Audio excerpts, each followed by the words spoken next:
July 4ರವರೆಗೂ ಕೂಡ ನಟ ದರ್ಶನ್ಗೆ ಪರಪ್ಪನ ಅಗ್ರಹಾರದ ಜೈಲೇ ಗತಿ. 24ನೇ ACMM ಕೋರ್ಟ್ನಿಂದ ಮಹತ್ವದ ಆದೇಶ ನಿನ್ನೆ ಹೊರಬಿದ್ದಿದೆ. ಈ ಆದೇಶ ಹೊರಬೀಳ್ತಾ ಇದ್ದ ಹಾಗೆ ಅವರನ್ನು ಜೈಲಿಗೆ ಶಿಫ್ಟ್ ಮಾಡಲಾಗಿದೆ. ಮೊನ್ನೆ ಅಷ್ಟೇ ಜೈಲು ಪಾಲಾಗಿದ್ರು ದರ್ಶನ್ ಅವರ ಆಪ್ತ ಗೆಳತಿ ಪವಿತ್ರ ಗೌಡ. ದರ್ಶನ್ ಜೊತೆಗೆ 3 ಆರೋಪಿಗಳು ಕೂಡ ಜೈಲು ಪಾಲಾಗಿರುವಂತಹದ್ದು. A2 ಆರೋಪಿ Darshan, A10 Vinay, A14 ಪ್ರದೂಷ್, A9 Dhanraj. ಈ 4ರನ್ನು ಕೂಡ ವಿಚಾರಣೆಗೆ ಒಳಪಡಿಸಿ ತದನಂತರ ಜುಲೈ 4ರವರೆಗೂ ಕೂಡ ನ್ಯಾಯಾಂಗ ಬಂಧನಕ್ಕೆ ಕೋರ್ಟ್ ವಿಧಿಸಿರುವಂತಹದ್ದು. ನಿನ್ನೆ ಕೋರ್ಟ್ನ ಕಲಾಪದಲ್ಲಿ ಸುದೀರ್ಘವಾಗಿ ವಾದ ಪ್ರತಿವಾದವನ್ನು ಆಲಿಸಿದಂತಹ ನ್ಯಾಯಾಧೀಶರು ಕಡೆಗೆ ಒಂದು ಸೂಚನೆ ಆದೇಶವನ್ನು ಕೊಡ್ತಾರೆ. ದರ್ಶನ್ ಸೇರಿ 4 ಕೊಲೆ ಪ್ರಕರಣದ ಆರೋಪಿಗಳನ್ನು ನ್ಯಾಯಾಂಗ ಬಂಧನಕ್ಕೆ ವಿಧಿಸ್ತಾರೆ. ಅಲ್ಲಿಗೆ 13 ವರ್ಷಗಳ ಬಳಿಕ ಮತ್ತೆ ಪರಪ್ಪನ ಅಗ್ರಹಾರದ ಜೈಲಿಗೆ ನಟ ದರ್ಶನ್ ಶಿಫ್ಟ್ ಆಗಿರುವಂಥದ್ದು. ಈ ಹಿಂದೆ 2011ರಲ್ಲಿ ಪತ್ನಿಯ ಮೇಲೆ ಹಲ್ಲೆ ಮಾಡಿ ಇದೇ ರೀತಿ ಸೆರೆಮನೆ ವಾಸವನ್ನು ಅನುಭವಿಸಿದ್ರು ಇದೇ ದರ್ಶನ್ ಅವರು. ಈಗ ಮರ್ಡರ್ ಕೇಸ್ನಲ್ಲಿ ಪ್ರಮುಖ ಆರೋಪಿಯಾಗಿ 12 ದಿನಗಳ ಕಾಲ ಪೊಲೀಸರ ವಿಚಾರಣೆಯನ್ನು ಎದುರಿಸಿ ಈಗ ಮತ್ತೆ ಪರಪ್ಪನ ಅಗ್ರಹಾರದ ಜೈಲಿಗೆ ಶಿಫ್ಟ್ ಆಗಿದ್ದಾರೆ. ವಿಚಾರಣಾಧೀನ ಕೈದಿ ನಂಬರ್ ಅನ್ನು ಕೂಡ ಅವರಿಗೆ ಕೊಡಲಾಗಿದೆ. ಈಗ ಅವರಿಗೆ ಸಂಕಷ್ಟದ ಮೇಲೆ ಸಂಕಷ್ಟ ಎದುರಾಗ್ತಾ ಇರುವಂಥದ್ದು.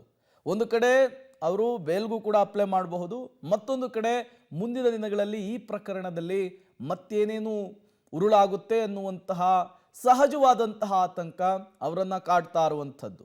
ನಿನ್ನೆ 24ನೇ ACMM ಕೋರ್ಟ್ನಿಂದ ಆದೇಶ ಹೊರಬಿದ್ದ ಬಳಿಕ ನಟ ದರ್ಶನ್ ಅವರನ್ನ, ಕೊಲೆ ಪ್ರಕರಣದ ಪ್ರಮುಖ ಆರೋಪಿಯಾಗಿರುವಂತಹ ದರ್ಶನ್ ಅವರನ್ನ ಪರಪ್ಪನ ಅಗ್ರಹಾರದ ಜೈಲಿಗೆ ಶಿಫ್ಟ್ ಮಾಡಲಾಗಿದೆ. ಮರ್ಡರ್ ಪ್ರಕರಣದ ಪ್ರಮುಖ ಆರೋಪಿಯಾಗಿರುವಂತಹ ದರ್ಶನ್ಗೆ ಪರಪ್ಪನ ಅಗ್ರಹಾರದ ಜೈಲು ಸೆರೆಮನೆ ಇದೇ ಮೊದಲಲ್ಲ.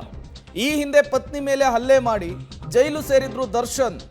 ಅಟೆಂಪ್ಟ್ ಟು ಮರ್ಡರ್ ಕೇಸ್ ಅವರ ಮೇಲೆ ದಾಖಲಾಗಿತ್ತು. 13 ವರ್ಷಗಳ ಬಳಿಕ ಮರ್ಡರ್ ಕೇಸ್ನಲ್ಲಿ ಜೈಲು ದರ್ಶನ ಆಗಿದೆ ನಟನಿಗೆ. ಜೀವನದಲ್ಲಿ 2ನೇ ಬಾರಿ ಜೈಲಿಗೆ ನಟ ದರ್ಶನ್ ಹೋಗಿರುವಂಥದ್ದು, ಪರಪ್ಪನ ಅಗ್ರಹಾರದ ಜೈಲಿಗೆ ಹೋಗಿರುವಂಥದ್ದು. ಮೊದಲು 14 ದಿನ ಜೈಲಿನಲ್ಲಿದ್ರು ದರ್ಶನ್. ಅದಾದ ಮೇಲೆ ಹೊರ ಬರ್ತಾರೆ.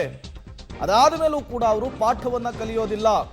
ಅನಾರೋಗ್ಯ ಅಂಥೇಳಿ ರಾಜೀವ್ ಗಾಂಧಿ ಆಸ್ಪತ್ರೆಯಲ್ಲಿ 7 ದಿನ ಇರ್ತಾರೆ ದರ್ಶನ್ ಅವರು. ಈ ಹಿಂದೆ ಹೆಂಡತಿಯ ಮೇಲೆ ಹಲ್ಲೆ ಮಾಡಿದಂತಹ ಪ್ರಕರಣಕ್ಕೆ 2011 ಸೆಪ್ಟೆಂಬರ್ 9ರಂದು ಅರೆಸ್ಟ್ ಆಗಿದ್ರು ದರ್ಶನ್. ಪತ್ನಿಯ ಮೇಲೆ ಹಲ್ಲೆ ನಡೆಸಿ ಬೆದರಿಕೆ ಹಾಕಿದಂತಹ ಆರೋಪದಲ್ಲಿ ಇವರ ಬಂಧನ ಆಗಿರುತ್ತೆ. ಅದಾದ ಮೇಲೆ ದರ್ಶನ್ ಅನ್ನ ಬಂಧಿಸಿ ಜೈಲಿಗಟ್ಟಿದ್ರು ವಿಜಯನಗರದ ಪೊಲೀಸರು. ಪರಪ್ಪನ ಅಗ್ರಹಾರದ ಜೈಲಿಗೆ ಹೋಗಿ ಬಂದರೂ ಕೂಡ ಅವರು ಬುದ್ಧಿಯನ್ನ ಕಲೀಲಿಲ್ಲ. 2011 ಅಕ್ಟೋಬರ್ನಲ್ಲಿ ಜಾಮೀನನ್ನು ಪಡೆದು ರಿಲೀಸ್ ಕೂಡ ಆಗಿದ್ರು ಇದೇ ದರ್ಶನ್ ಅವರು. ಈಗ 13 ವರ್ಷಗಳ ಬಳಿಕ ಮತ್ತೆ ಜೈಲು ದರ್ಶನ ನಟ ದರ್ಶನ್ಗೆ. ಒಂದು ಬಾರಿ ಜೈಲಿಗೆ ಹೋಗ್ಬಂದಂತಹ ಸಂದರ್ಭದಲ್ಲಿಯೇ ಅವರು ಬುದ್ಧಿ ಕಲಿಬೇಕಿತ್ತು.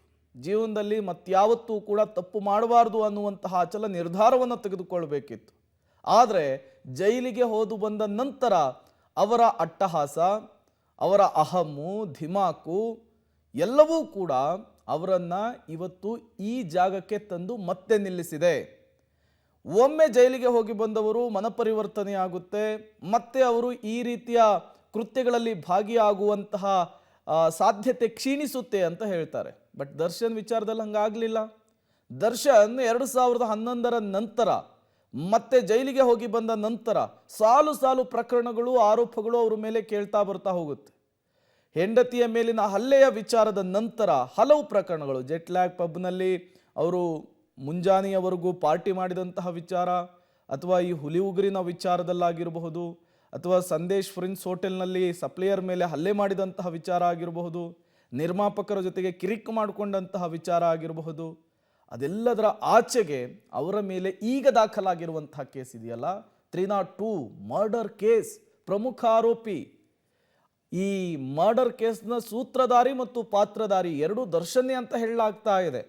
ಈಗ ಮತ್ತೆ ಅವರನ್ನು ಕರೆದುಕೊಂಡು ಹೋಗಿ ಪರಪ್ಪನ ಅಗ್ರಹಾರದ ಜೈಲಿಗೆ ಬಿಟ್ಟಿದ್ದಾರೆ. 13 ವರ್ಷಗಳ ಹಿಂದೆ ಯಾವ ಜಾಗದಲ್ಲಿದ್ರೋ ಅದೇ ಜಾಗಕ್ಕೆ ನಟ ಹೋಗಬೇಕಾದಂತಹ ಪರಿಸ್ಥಿತಿಯನ್ನ ಅವರೇ ತಂದೊಟ್ಕೊಂಡಿದ್ದಾರೆ.